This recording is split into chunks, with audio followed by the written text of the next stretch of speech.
교회의 기원, 교회 기원을 우리가 좀 한번 다 생각해 보셨을 건데, 그래도 정확하게 교회 기원이 어디인지 또 어떻게 시작되는지 한번 말씀을 드리고자 합니다. 이 나라가 생기려고 하는, 나라가 있어야 할 조건이 있어요. 세 가지죠. 국민, 영토, 주권. 이 세 가지가 있어야만 나라의 그 조건들이 나라가 이룰 수 있습니다. 근데 교회의 조건은, 교회가 있는 조건은 무엇인가요? 교회의 조건은 예수 그리스도입니다. 예수 그리스도가 아니면 우리의 교회 조건이 생길 수가 없어요. 처음에 예수님의 탄생이 있어야지만 교회가 이룰 수 있죠.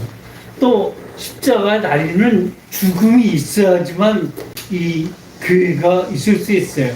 그 죽음은 다른 것이 아니라 우리의 죄, 모든 이 세상의 죄를 휘쳐줄 수 있는 그런 십자가의 죽음이라는 겁니다.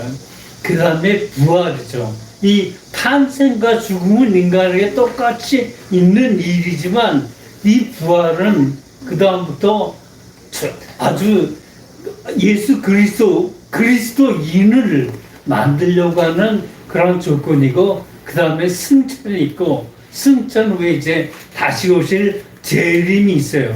이게 교회의 조건입니다. 이것을 믿는 것이, 이 안에서 이제 본문이 있고, 오늘 본문 좀 다시 한번 1절로 4절을 좀 보죠. 오늘 본문 좀 한번 띄워주세요.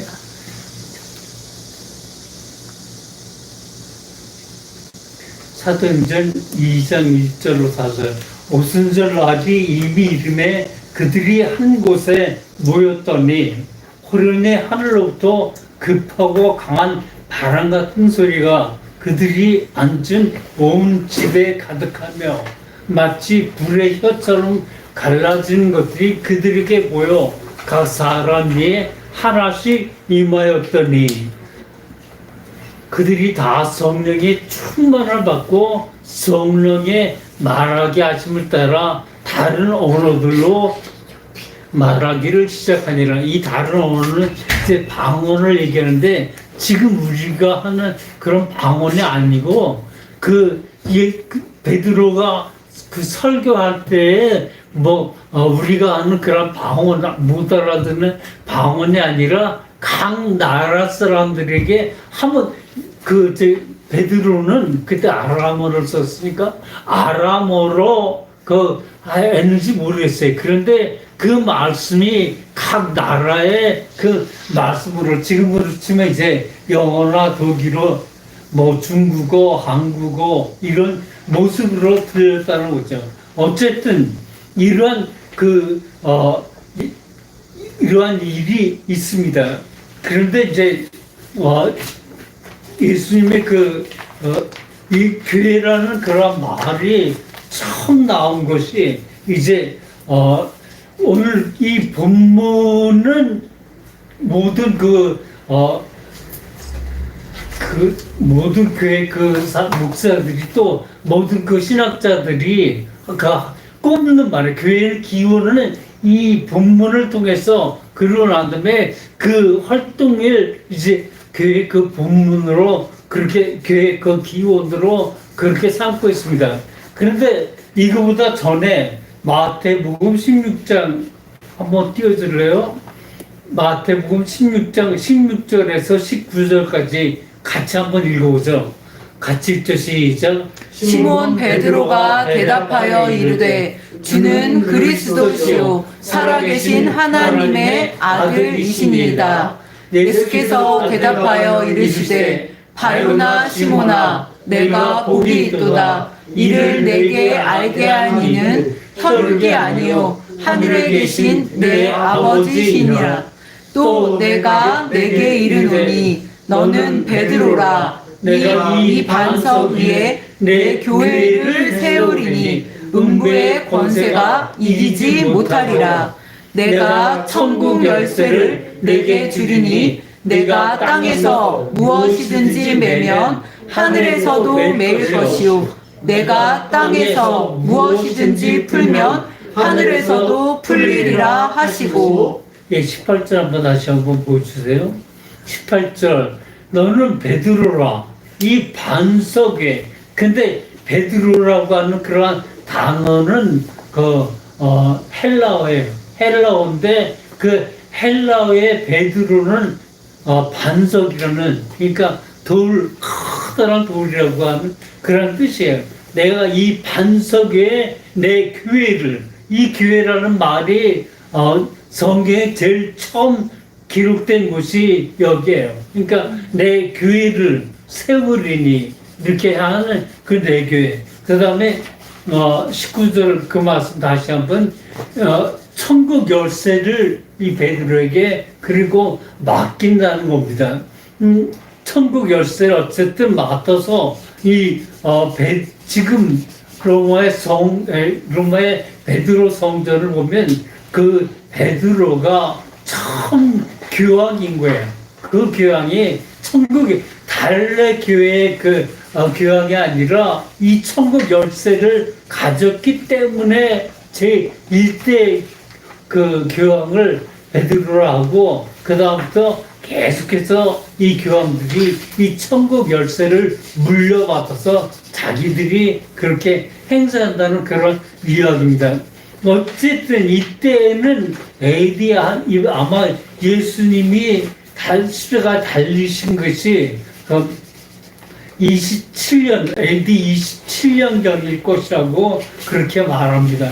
왜냐면 기본이 원래 영이 잘못돼가지고 다시 한번 보니까 신학자 때 다시 한번 보니까 BC 4년에 예수님이 탄생했다고 그렇게 말해요. 그래서 아마 그 30살이면 AD 27년경이 예수님이 십자가에 달리셨던 그런 일이 있을 겁니다.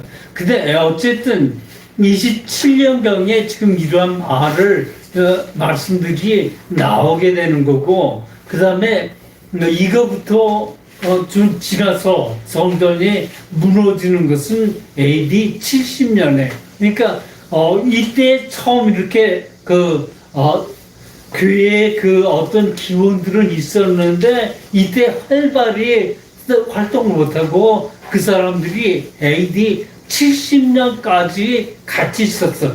유대인들도 거기에 모인 사람들이 모두 유대인이니까 기독교에 와서 예배드리는 사람들이 이방인들이 아니라 모두 다 유대인들이니까, 또 유대인들이면 안식일에 안식일 성전에 가서 예배드리는 그러한 것을 철저히 지키고, 또 그들이 할례도 하고 모든 걸 그렇게 하니까 자기들하고 다른 종교라고 특별하게 생각하지 않고 AD 70년까지는 같이 있었어요. 같이 있었는데 이 성전이 무너지고 난 다음에 유대인들이 가만히 보니까 어떻게 뭔가 말씀의 성만 바라봤을 때 보니까 이제 그 교인들이, 기독교인들이 그 성전에서 예배드리고 올 때는 그게 커다란 거잖아요. 그러니까 그 큰 일들을 같이 하니까 그대로 좋았습니다. 어쨌든 그대로 그냥 유대교 안에서 있는 것으로 그렇게 생각했어요. 그런데 성전이 무너지니까, 성전이 없어지고 나니까, 그 다음에 유대인들이 예배를 회당에서 그 예배의 형태가 달라지죠. 회당에서 그렇게 예배를 드리는데 보니까 회당에서는 말씀이 중심이잖아요. 그러니까 말씀 중심에서 보니까 서로 다른 거예요. 그러니까 유대인들이 예수님을 받을 수가 없어요.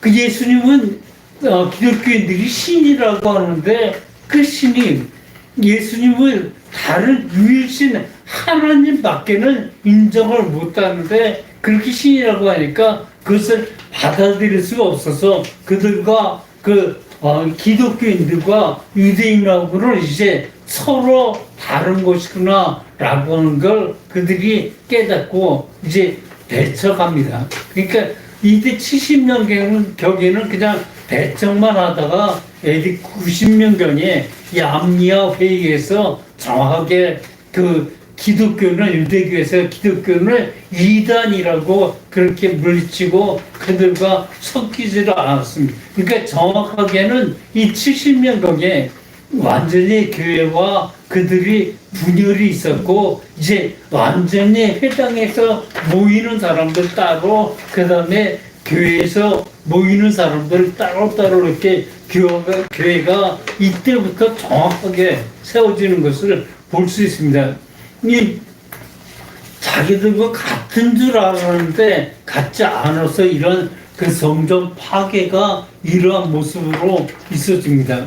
어쨌든 성전 파괴하고 나서 제사장이 없어지니까 이런 일들이 이제 일어나고 이 성전 파괴는 복음이 확정돼. 그러니까 성전 파괴는 유대인들에게는 굉장한 일이에요. 나라를 잃기까지 하는 그런 굉장한 일인데 이 성전 파괴는 기독교인들에게는 아주 교회를 너희들이 성전을 파괴하고 교회를 세우라고 하는 그러한 것이 성전 파괴 후에 그것이 있게 됩니다. 어쨌든 이 성전 파괴가 일어나서 복음이 더 많이 확장되는, 그러니까 성전 파괴로 인해 기독교는 이방인들까지 예루살렘만 유대인만 유대 나라에만 거기 사지 못하니까 제일 먼저 소아시아 지방으로 흩어지죠.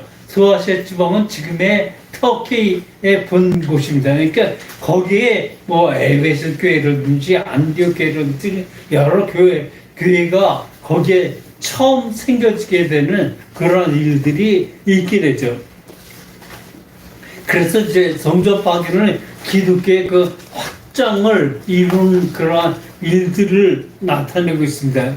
자, 그런데 이 교회를 하다 보니까 예수 그리스도를, 그러니까 그때 어떤 성경이 있고 어떤 그런 교회의 어떤 그런 모토가 확실하게 세워지지 않고 그냥 그 사람들이 예배드린 건 어떻게 예배드렸냐면 그 성전이 따로따로 이렇게 두루마리 성경이 따로따로 있었어요. 한 권이 있는 거 절대 한데 뭉쳐 있는 게 교회마다 없었어요. 그러니까 결국 교회는 바울이 그 교회에다 보낸 그런 성전이 있고 뭐 어쨌든 그런 성전들이 있으니까 이때 성경이 그렇게 되다 보니까 제일 먼저 커다란 이단들이 생기기 시작해요. 처음에 생긴 이단이 에디온파인데 이들은 에디온파는 예수님이 사람 중에서 가장 훌륭한 사람이다 라고 그렇게 말을 해요. 사람 중에서 가장 큰 그런 인물, 그러니까 누구도 이 예수님만큼 훌륭한 사람은 없다. 예수님은 사람 중에 제일 커다란 사람이다. 그런데 이 예수가 신은 아니다. 그러니까 뭐 육체로서 사람으로서는 훌륭하지만 신까지 가지는 않는 그런, 그러니까 부활하고 승천하고 이런 것들은 그들이 믿지를 않고 그저 예수님이 이 세상에 계셨을 때 제일 큰 인물이었다라고 하는 걸 그렇게 에디온파가 그렇게 말해요. 그런 다음에 또 영지주의 사람들은 이건 이 에디온파는 아람어권에서 생겨진 거고 영지주의는 헬라파 사람들이 있는 그러한 곳에 영지주의가 생겨납니다. 헬라 사람들은 영은 아주 귀중한 거다. 영지주의 사람들이 얘기하는 게 예수님은 이 몸에 나와서 이렇게 보였던 것은 허상이다. 그러니까 근본적인 어떤 예수 그리스도가 아니고 예수의 영만이 보이지 않는 그런 영만이 진실로 예수 그리스도다라고 하는 영지주의 사람들이 있어요. 이렇게 되다 보니까 안 되겠죠. 어떤 것을 좀 만들어서 이것을 확실하게 이단을 규정할 수 있는 그런 것을 왔는데, 이때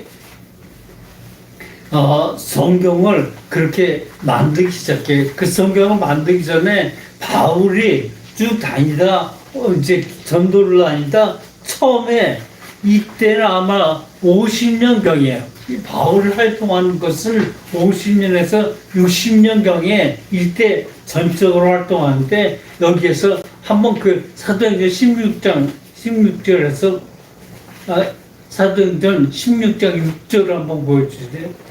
사도행전 16장 6절 한번 6절만 먼저 같이 읽어보죠. 성령이 아시아에서 말씀을 전하지 못하게 하시거늘 그들이 부르기아와 갈라디아 땅으로 다녀가. 그러니까 아시아에서 말씀을 전하지 못하게 한다. 어떻게 하나님이 자기 하나님을 전하는, 그러니까 하나님을 믿는 전도를 전하지 못하게 하시거늘. 어떻게 하나님 그럴 수 있죠? 그러니까 이게 아시아에서 말씀을 전하지 못하게 하시고, 그 다음에 12절, 거기서 다시 한번 읽어보죠. 거기서 빌립보에 이르니 이는 마게도냐 지방의 첫 성이요 또 로마의 식민지라. 이 성에서 수일을 유하다가. 이제 쭉 그렇게 쭉 나오는데, 어쨌든 이 빌립보라는 곳에, 그러니까 아시아에서 말씀을 전하지 못하게 하시다가 어떻게 하시냐면 마케도니아로 건너가게 하시고, 처음에 마케도니아의 빌립보에 이릅니다. 유럽의 빌립보에 이르는데, 빌립보에서 쭉 그 다음 말씀 같이 있죠. 안식일에 우리가 기도할 곳이 있을까 하여 문밖 강가에 나가 거기 앉아서 모인 여자들에게 말하는데, 두아디라시에 있는 자색 옷감 장사로서 하나님을 섬기는 루디아라 하는 한 여자가 말을 듣고 있을 때 주께서 그 마음을 열어 바울의 말을 따르게 하신지라. 그와 그 집이 다 세례를 받고 우리에게 청하여 이르되, 만일 나를 주 믿는 자로 알거든 내 집에 들어와 유하라 하고 강권하여 머물게 하니라. 그러니까 이 바울이 전하던 그러한 것은 소아시아 지방, 그러니까 아시아에서 계속 말씀을 전하는, 이때가 아마 바울의 2차 전도 여행에 갈 때입니다. 어쨌든 2차 전도 여행 중에 이러한 일, 그러니까 하나님이 아시아에서는 말씀을 전하지 못하게 하고, 그 다음에 유럽으로 가서 말씀을 전하게. 왜 그렇죠?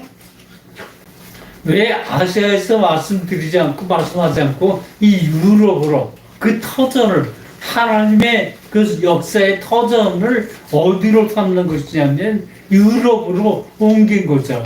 유럽에는 그 사람들에게 말씀을 전하는 거이 바울이 할 때는 50년경인데 이게 별로 마음에 와닿지 않죠. 그런데 우리는 알고 있죠. 왜 예수님이 왜 하나님이 이 베드로를 아시아에서 유럽으로 건너가게 하시는, 유럽에 참 별것 없어요.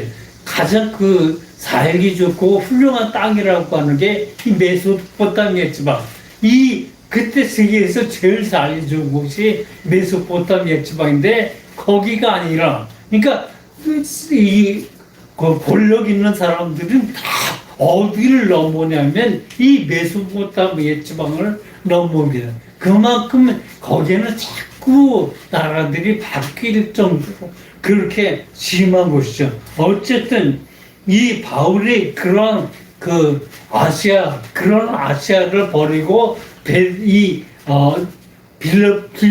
빌립보로 옮기게 된 것은 지금은 우리가 알 수 있죠. 왜? 아시아는 이제 그때는 아시아가 자기 좋아하는지 모르지만 이 메소포타미아 지방에 다 모래로 아주 사막 지방에 그때 아시리아든지 그다음에 바벨론이라든지 여러 나라들이 지금 우리가 지금은 그게 확실하게 하지만 그때 한 100년 전, 200년 전에는 여기를 알지를 못했어요. 그러니까 성경에서만 보는 그런 나라인 줄 알았는데 어떻게 모래를 제치다가 살펴보니까 아주 완전하게 지금 그 화려한 문명, 그러니까 바벨론의 터들을 보면, 터만이 아니라 그 지은 것을 보면 아주 굉장히 놀라운 성전, 건축 기술들이 있어서 굉장히 아름답게. 바벨탑의 바벨탑 하나를 보면 거기에 어떤 곳이냐면 식물들을 꼭대기층에서 아래층까지 완전히 이루된데 정말 멋있는 그런 것들이 있어요. 어쨌든 그렇게 된 것이 제일 살기 좋았던 그러한 곳에서 유럽으로 지금 제일 살기 좋은 거 우리가 알기로는 한 몇십 년 전만 해도 영국이나 독일은 한 40년 전 제가 젊었을 때 그때는 보니까 제일 경제가 제일 좋은 곳이 독일이었어요. 미국보다도 훨씬 더 경제적으로 발전했었는데 지금 통일하고 나서 완전히 그것이 무너져서 지금 조금씩 올라오고 있는 그런 상황이죠. 어쨌든 이 유럽 지방에 살기 좋기만 할 뿐만 아니라 이들이 처음에 이 사람들이 이렇게 지금 바울에 의해서 들어갔지만 AD 70년경에는 이제 그때부터는 완전히 또 성전이 무너질 뿐만 아니라 400년, 서기 400년 가면 이제 서로마가 무너져요. 서로마가 무너지고 유럽에 이태리도 원래 유럽이긴 했지만 이태리 거기에서만 로마가 발전했지만 그 위에 프랑스라든지 독일, 영국 바로 그 위에 있었는데 그곳은 살기 좋은 곳이 아니었어요. 근데 이들이 살기 좋게 된 것은 예수를 믿고 나서부터요. 그러니까 교황이 있고 그 교황의 어떤 뜻이 있지 않으면 발전하지를 못해요. 그러니까 이들이 독일이 있기 전에 신성 로마 제국이 있었는데 서로가 망하고 난 다음에 신성 로마 제국은 이 독일, 프랑스, 영국 이 모든 데를 합해서 신성 로마 제국이라고 하고 약 1000년가량 이곳이 존재했습니다. 약 1000년가량 그렇게 있는 동안에 그 문명이라든지 모든 것이 굉장히 발달해가지고 이 유럽이 놀라운 그런 모습으로 발달하기 시작합니다. 어쨌든 이 바울이 했던 그런 것보다 이제 400년가량의 그 유럽에 확실히 발전한 거, 확실하게 커지고 놀랍게 달라지는 것이 AD 400년부터 일어났는데 그것이 하나님이 그것만이면 그들이 그렇게 내버려 두지 않죠. 하나님은 계속해서 그 유럽 사람들을 선동합니다. 어떻게 그들이 이제 그런 나라를 이루어서 첫 번째로 한 일들이 선교사를 모든 곳에 보내는 일이에요. 이 선교사를 세계에 보내는 그런 종교는 없어요. 어디에 기독교만 그렇게 할 수 있었어요. 어쨌든 이 기독교가 이러한 모든 모습에서 이렇게 갔던 것을 볼 수 있어요.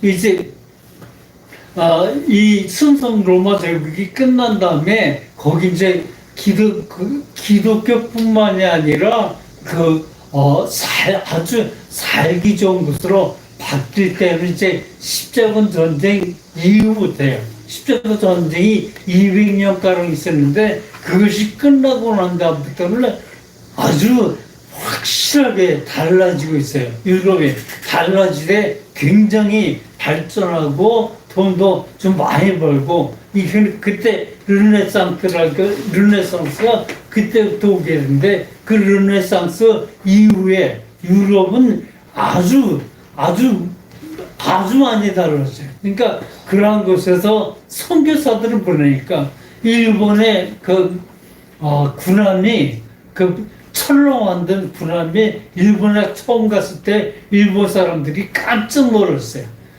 쇠가 어떻게 바다에 떠 있냐? 쇠로 만든 어떤 그런 곳이 바다에 떠 있을 수 있냐?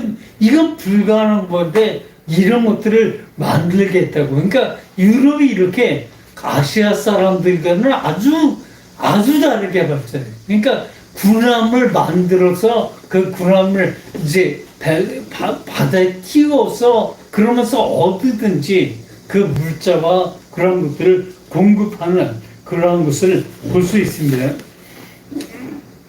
이렇게 모든 모습에서 기독교가 이런 모든 모습으로 발전했습니다.